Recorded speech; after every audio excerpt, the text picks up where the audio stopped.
Well, good morning from New Orleans and Lawrence, Kansas, and places in between. And good evening for our West Coast viewers, of which I know we have some tonight. Um, and welcome to SportsBeat Live, the sponsored by Community America, the Kansas Jayhawks NCAA Championship edition of the show. We are joined tonight by Vahe Gregorian, Sam McDowell, and Jesse Newell. Guys, you covered a little history tonight with Kansas defeating North Carolina 72 to 69 in the championship game. It was KU's fourth national championship, Bill Self's second NCAA title, and it came in such a ho-hum fashion. Just another game. Kansas down 16 late in the first half, by 15 at halftime. No team in an NCAA championship game had overcome such deficits. Now it has happened. Kansas did it, and they did it so quickly. Um, they had this thing into a workable margin by the first media timeout, had it tied at 50, and then it was a dogfight till the end. So let's talk about what happened at the Caesars Superdome tonight. Jesse, we'll start with you. What went right for Kansas in the second half? Yeah, they just they did what the original game plan was, which was they got out and ran. They defended a lot better, and DeJuan Harris really locked up defensively, and then they got some big buckets from Remy. So yeah, that's what went right for them in the second half, and they played to the game plan. An amazing comeback for the Jayhawks, obviously, to take this national title. Well, can I add a couple things? Just that I saw the second half kind of unfolding with three or four different stars. DeJuan Harris, you mentioned, and Christian Brown, kind of early part of the setting a tone offensively, defensively, and offensively, and then Remy Martin, his spurt in the final minutes, and then finally David McCormack with the coup de grace at the end of the game. So, Sam, how about you? What stood out to you in the second half comeback? Yeah, I think all the things you mentioned. Christian Brown was a hero for making a layup. Made three of them, three layups in the first 3 or 4 minutes. So, which based on the first half felt like the primary difference in the game was just making layups. Bill Self ironically said that they rebounded a lot better in the second half. They got killed on the glass still in the second half in rebounds. That was the one area that they really did not clean up that well. But yeah, I thought Christian Braun and DeJuan Harris offensively and defensively respectively changed the flow of the game in the second half. But in the end, they went back to the big man, and when he got his own offensive rebound, he was double teamed on that play by Brady Manick and Armando Pagat and just went up with it anyway. And to see him have that kind of confidence, I think that moment in and of itself told a lot about his journey. And he said on the court after, or maybe it was at the presser, that, somebody asked him one of those cliche, what were you thinking in that moment? He said, game's on the line. And just to shrug off that so nonchalantly, I think is pretty indicative of what this KU team has gone through most of the season to get to this point and be prepared for this. Two huge plays by David McCormack, as you mentioned, Sam, grabbing the offensive rebound. And then, no doubt, in his mind, he was going to go back up with it. He wasn't looking to pass it out. He was going to go back up with the score and then scoring on the next possession as well. Big-time plays, the over-the-shoulder throw-in from whatever it was, 8 to 10 feet by David McCormack. So, Vahe, how about you? And where was this game won in the second half for KU? Well, just to add to the David McCormack imagery, the last sighting we had of him was coming down the hallway on a cart, shirtless, but with a net around his neck. And Bill Self gave him the net and told him that even though he didn't get the trophy, he'll have this just as long. And Bill thought he could have been the MVP as easily as Ochai, perhaps. So I think there was a lot of that. And look, I mean, there became a point where you just knew anything Remy Martin was throwing up was in. I thought he was really out of rhythm in the first half, and then something just kind of kicked in, and so that I think became a little indicative of the way this went. By the way, Bill, also in the hallway we got with him late here, was talking about how Remy kept telling him all season, just wait till March, and Bill was like looking at him like, I haven't seen anything. What am I going to get in March? And he got it in March. In the second half, late in the game. That's backing it up. Evie Craig weighs in, Rock Chalk. And that reminds me that to remind you to send us your questions and comments, and let's share this conversation of one of the great evenings in Kansas basketball history, the defeat of North Carolina for the national championship. Let's go back to you, Jesse, and we can't talk about what went right in the second half without kind of wondering how it got away from Kansas so badly in the final, the final 6 or 7 minutes of the first half. That was just, as bad as they have played at moments during the NCAA tournament, including the first half against Miami and stretches against Creighton and Providence, that was just a meltdown by Kansas over that stretch. I think Carolina outscored something like 20-3 at one point in the 16-0. They scored 16 straight to go up 38-32, and it was a 15-point halftime deficit. So what was going on with the Jayhawks in the first half? They couldn't make a layup. There's the big time analysis for you. They got on a really big stage, and things were not as easy as they normally are.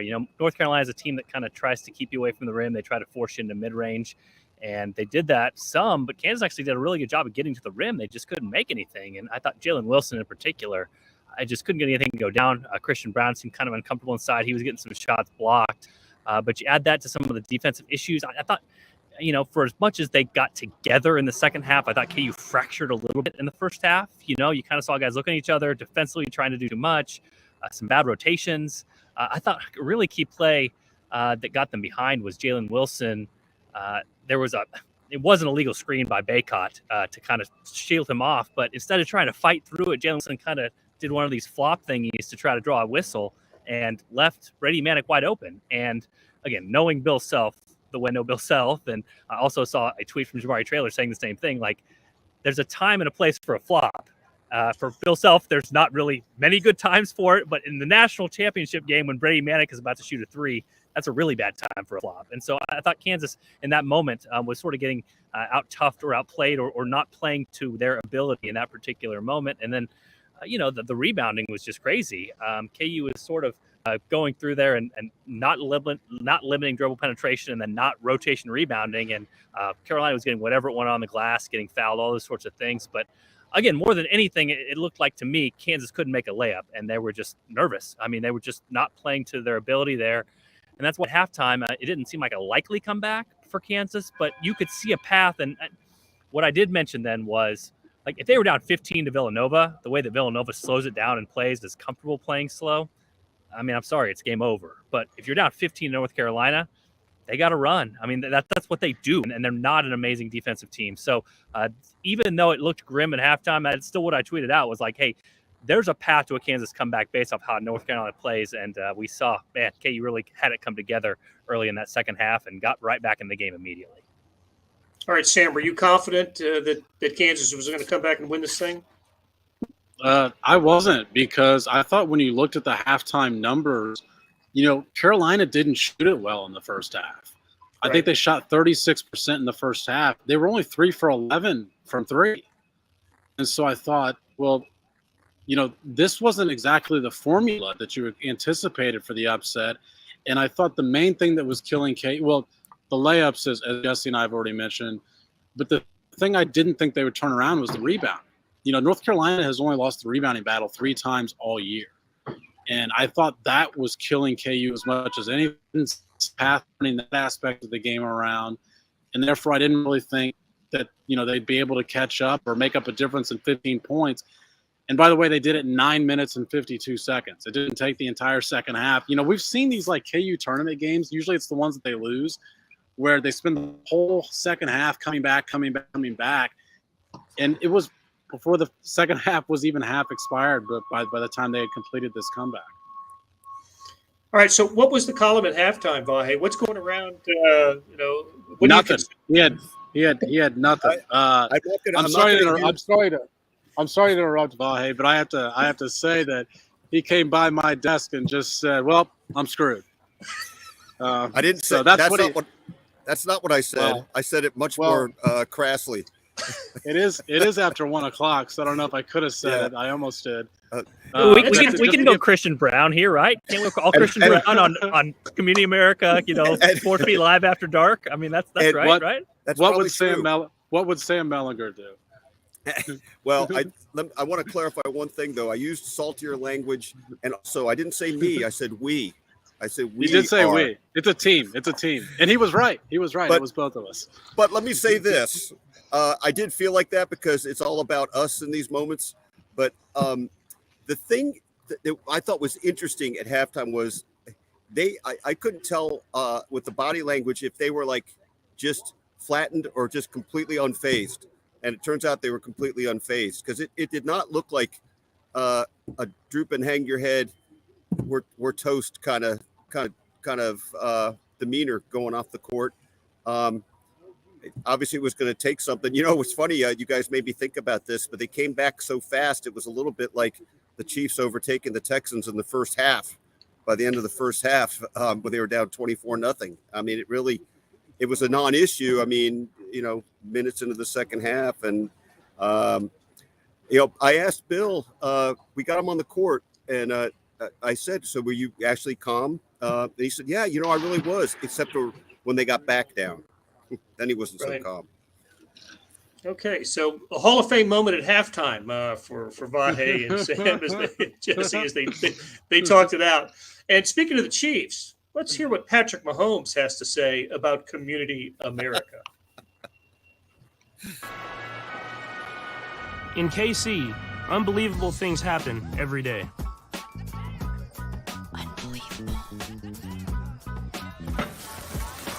Unbelievable. That's why Community America does unbelievable things, like share our profits with our members and invest millions into our community. Because when you believe in unbelievable things happen. Join us at communityamerica.com. Unbelievable things happened at the Caesars Superdome tonight, and with my laptop, which crashed just before game time. So we were happy with that development. So here I am conducting business on my cell phone all night long. So let me just say, I was completely right at halftime about all this. Yes, you were. When it became apparent that Kansas was going to win the game, I started thinking about who the most outstanding player of the Final Four was going to be, and I thought for sure it'd be David McCormack. But 40 points, 19 rebounds, statistically was terrific. And I told somebody before the game today that I thought if McCormack had a double game, he didn't have to have 25 and 15, but what he had tonight, right? 15 and 10, that Kansas would win. And they did. He did. They did. And Ochai Agbaji was a name that we really haven't mentioned until now, was voted the most outstanding player of the Final Four. Of course, that's a vote of the media. Reporters take that. I think it was difficult to find a Kansas player for this. We mentioned the second halves of Christian Brown, Remy Martin, and McCormack and DeJuan Harris. But what did you think about that, Jesse? And it's in the grand scheme of things, it's not a big deal, except for one thing. At Kansas, it has some meaning. And tell us about that. Yeah, so take you a peek behind the curtain. About the 12-minute mark of the second half, they were coming around to us saying, turn those votes in. And I didn't vote, but that kind of gives you an idea of how a guy like Ochai Agbaji can win this thing. Who would you have voted at the 12-minute mark of the second half? Who is going to win the game at the 12-minute mark of the second half? Well, that's right. So, yeah, it's tough. I want to say two things, though. Number one, I think it's pretty fitting for this team. I talked with Christian Brown and the last few days here in the breakout sessions, and he talked about how cohesive they were And he thought the reason they were so good is because nobody cared who got the credit. I mean, you look at Ochai, he's been winning all these national awards. He's been, sweeping all these things. But every time he talks about the team. He talks about everybody else. He defers the credit. And even a guy like Remy Martin, who came in as, let's be honest, he came in as a me first guy, and he turned into a team first guy at Kansas. And so, we can go up and down this box score. You're right, Blair. Who was their best player? I was saying in the second half, who was the MOP? And you could give it to different guys. We talked about their comeback. David McCormack was amazing down the stretch. Remy Martin made some huge shots. DeJuan Harris guarded his butt off and was a huge key to them coming back in the game. Christian Brown hit some of the biggest shots. But it's probably reflective of this team that is sort of how this thing played out, is this for who was their best player, who was their most outstanding player today, and it's tough to figure out. And then that's probably why they won the championship. That's probably why they were good all year. That's probably what got them to 1 seed, because we can go on with this narrative. It's not the best Bill Self team ever. It's not the most talented Bill Self team ever. It's not filled with a bunch of NBA draft picks. They became a team. The Mocan kids grew up together and became a team, and everybody was unselfish to a fault in the end. You mentioned this, but yeah, most outstanding player of the Final Four is immediately to the rafters, and that would have been a really cool thing for David McCormack. So that's the only thing right now, and that's something that we'll all deal with in the aftermath, I'm sure. And Vahe told you the great story about it. David had the net around his neck and talked about how Bill Self basically said he should have been MVP or MOP, or at least been with Ochai Agbaji. So maybe there will be an exception made, but you have to feel good for Dave McCormack. The kid has dealt with injury. He has been perhaps the most criticized big man that KU's had since Eric Chenoweth? I don't know, but the kid stuck with it, and on the biggest night of his life, he came through in the biggest moments. So that's a really, really cool story, whether he's in the rafters or not. He's a guy that the analytics like more than the critics. And you've pointed that out, that he is a player that it doesn't look good necessarily when it happens, but it happens with him, his efficiency. So who did anybody write McCormack specifically tonight? I think Jesse's in the process. Oh, okay. Yeah, it's 1:18. You might get it by 3 or 4 a.m. Blair, we'll see if you're lucky. I got some Coke Zero. We'll be good. I'll be waiting on that. Okay, let's kind of break it out for a little bigger picture here. 4th national championship for the Jayhawks, and Bill Self second, as we mentioned earlier. So Bill Self has said it, and he reiterated it, that he thought it was about time for Kansas to win another national championship, given the success in all the other categories that the program has enjoyed over the last, in his tenure, 19-year tenure. So if Kansas hadn't won tonight, how large would the disappointment have been, Sam? What do you think? If they had not found a way to get it done or to close it out after getting this far with this team? Yeah, I like to think of themselves as one of the very best programs in the country, and they are. But there's just a gaping hole in their resume, which is they don't have this national championships that UNC,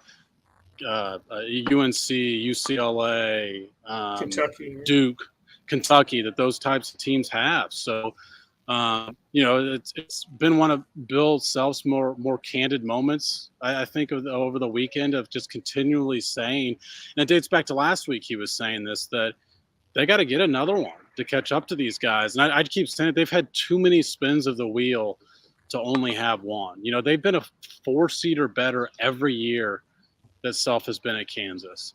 They've been a 1 seed 9 times. And obviously they had the best team in the country with the COVID year. I think it was past due that KU gets a second one. But it's interesting. This is the team that does it.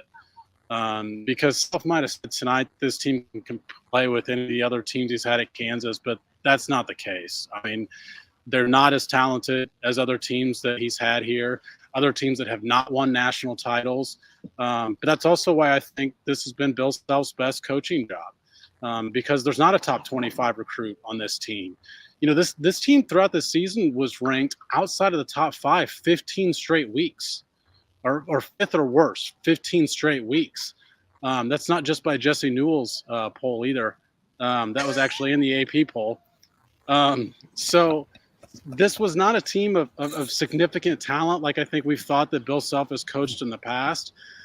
Christian Brown hates it when people say that. He seems to take personal offense when people say they're not as athletic or talented. But it's a compliment that this team is not as athletic or talented, and they ended up on the stage here tonight. Hey, Blair, just to chime in on that point, there were a couple of things going on here that I think would have made this stick in people's craws for a while. I mean, it was a pretty fertile opportunity. This would have been the first time a number 8 seed had won since 1985, Villanova, which was, we talked about the other day, one of the great upsets in sports history. Somebody pointed this out to me tonight. I didn't get to look it up, but it was somebody I trust. If North Carolina had won, it would be the first unranked team to win the national title since Danny and the Miracles. Right, 1988 team. Right. So, and between that and the fact that, you had to think Carolina was maybe a little depleted from having the late game and the emotional aspect of the last Coach K game, stuff like that, it felt like everything should fall in KU's favor. And Sam McDowell and I were talking a little bit before the game. If they don't win, it's a little bit of, if not now, when. But to add on one more thing to what Vahe said, Bill Self said on the court when we got him for 30 seconds that he thought all the energy that for instance, the Saturday games he played into tonight's game. KU pretty comfortably won in the last couple of minutes of that Villanova game. They were leading for most of the game. They were not the team playing catch up, trying to speed up the game. Carolina was in a battle for all 40 minutes, and just the emotion of playing against Coach K and Duke was the level that KU experienced on Saturday. And he thought that played a factor in the second half. He thought they wore North Carolina down. One of our more loyal audience members, Monty, remarks that it's kind of cool that both coaches tonight replaced Roy at their respective schools. Yes, that is true. That's true. I'll give you another little nugget. I brought this up on one of our previous shows that Hubert Davis became the second coach in college basketball history to take his alma mater to the Final Four. The other one was Dick Harp.